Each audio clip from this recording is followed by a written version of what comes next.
Ayeuna Bapak pengawasan ka dia asli palsu. Palsu. Karena gerhana ceramah asli palsu. Dina ceramahna nya yatim, nya miskin, nulu tuh, garang susah, enteng keur ngabuktikan asli nama. Tinggal ketua panitia sok ngomong, ayeuna mah kahartos pisan ceramah teh kudunya ka fakir miskin, punten amplop moal dibikeun.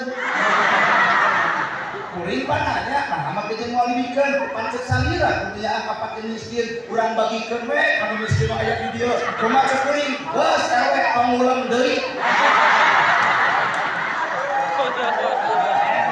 Jadi sebenarnya urang teh keur nyalakan kepalsuan.